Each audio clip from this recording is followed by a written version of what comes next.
Pickleball is on a roll. From its humble beginnings in 1965 in a backyard in Washington State, pickleball has become a juggernaut, celebrated as the fastest growing sport in America.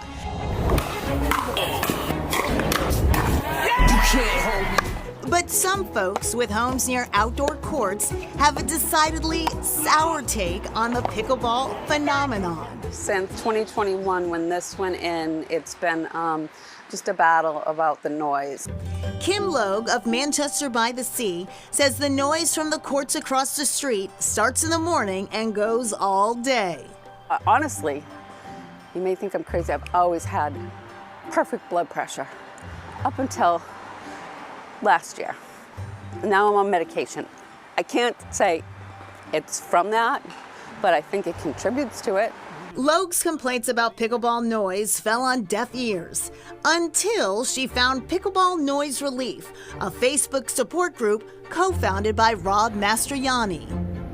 If you're living within 150 feet of these courts, it's trauma.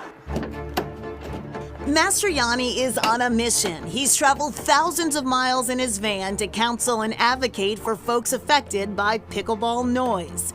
He concedes it's a David versus Goliath situation. There's so much money, there's so much equipment. It's big business. It's big pickleball is what it is. So it's the little guy against big pickleball. Mastroianni brings his trusty recording equipment to help give homeowners hard data to use in their negotiations with town officials. The red line is how we like to measure pickleball's pop. Mastroianni considers himself something of a survivor. He and his wife sold their Falmouth home to escape the noise from a nearby pickleball court. My wife and I, my family, we had enough. We put the house up for sale. That was our only option. Efforts have been made to address the issue of pickleball noise. USA Pickleball representatives Sue Carnevale and Joe Lyman contrast the sharp sound of a regular paddle with a more muted sound of one of the newer quiet paddles. It's more of a thump as opposed to a crack. But adoption of the new quiet paddles made by Owl Sport has been slow, in part because the pop is so much part of the game. Playing against an owl paddle is difficult for me because I go a lot on, if I hear a nice hard sound, I know that ball's whipping at me. Getting an owl paddle against me, like I can't really detect so well how fast that ball is coming in and then how to respond. At these pickleball courts in Beverly, sound curtains have been installed to mitigate the noise factor. Sound panels have also recently gone up in Braintree, where neighbors have been complaining for years. It's 13 hours a day of nonstop pinging and popping. I haven't been able to open my windows for 2 years. Mike Megley loved growing up in his family's home by Hollis Field. The sound of the playground and kids playing sports, a joyful noise. Not so the relentless pop of pickleball. I have to use earbuds, music.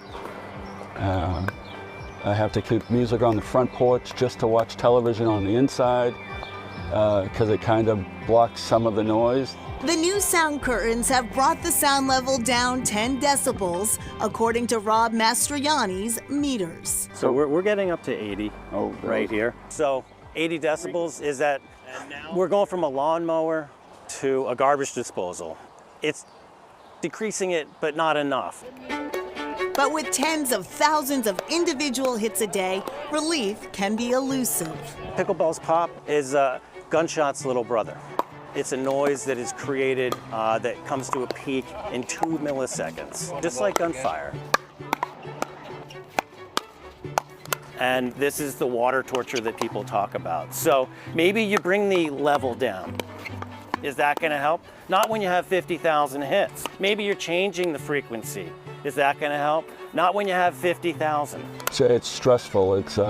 I'm old, and it just gets on your nerves after a while. It's 7 days a week. You have to look forward to a rainy day, and that doesn't even stop them. All right, so what's the answer to the pickleball wars? Well, it might be setbacks. Rob Mastriani says that courts should be at least 250 feet from their nearest home and have sound baffling. If they don't have sound baffling, more like 500 to 600 feet away from the nearest home. Wow, and Mastriani managed to get a court injunction to shut down the pickleball courts near his old home in Falmouth. Now, Braintree's Mike Megley is wondering if he'll need to do the same. Attempts to reach Braintree Mayor Aaron Joyce for comment went unanswered. All right, still ahead, it's not just for retirees.